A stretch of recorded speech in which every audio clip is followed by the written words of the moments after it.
and seemed to try to inseminate each other facially in the back seat while his father steered the car onto the expressway. Alicia and Rick had their whole married lives to exchange fluids and language, but for some reason they'd needed to wait until Paul was there to demonstrate how clandestine and porno they were. They had big secrets, as securely employed adults very well might. Plus, they wanted Paul to know that they were vibrantly, glistening sexual human beings, even in their late 30s, when most people's genitals turn dark and small, like shrunken heads, and airport trip be damned, because they couldn't just turn off their desire at will. Alone, they probably hated each other, Paul thought, masturbating in separate rooms, then reading in bed together on his and hers Kindles, ignoring the middle-aged fumes steaming under the duvet. Just another marriage burning through its 11th year. What's the anniversary stone for 11 years of marriage? A pebble?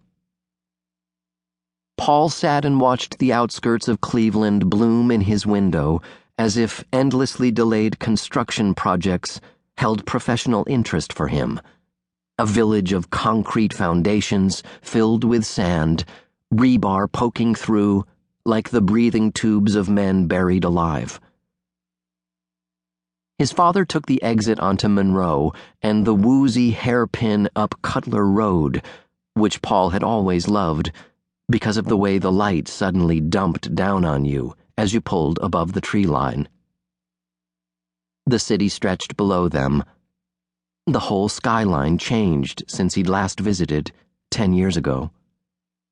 The old stone banks, Sovereign, Shelby, Citizens, squatted in the shadow of new blade-like towers that weren't half bad.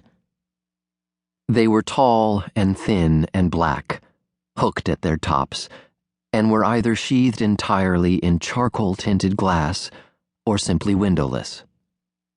Someone had actually hired real architects. Someone had decided not to rape the Cleveland skyline, and there must have been hell to pay. It was still a good 15 minutes to the house. The time for basic small talk had passed, so maybe it was okay to try big talk.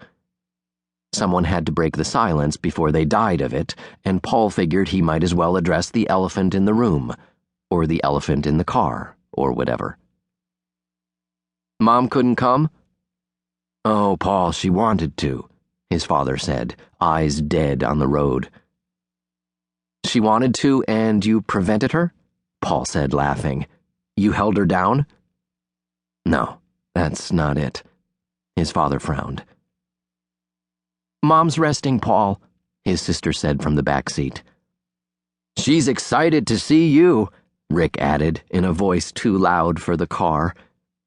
Big Rick the righteous, the peacemaker, telling folks what they wanted to hear, making folks feel better since 1971.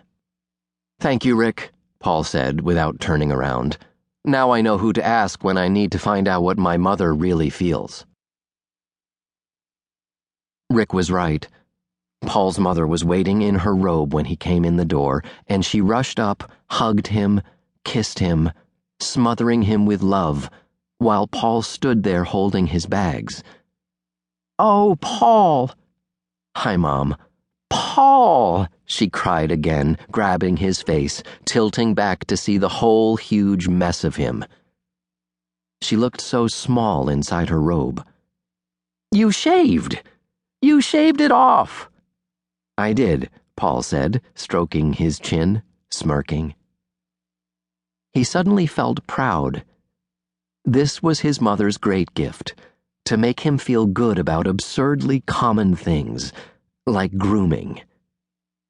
Oh my goodness, you are so handsome! His mother was crying a little. She couldn't hug him enough. Paulie! This was nice. This was really nice.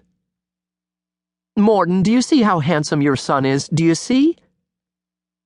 She studied Paul again, and he found that he could meet his mother's eyes, and it didn't feel terrible. He smiled at her, and meant it. He wanted to pick her up and run out in the street.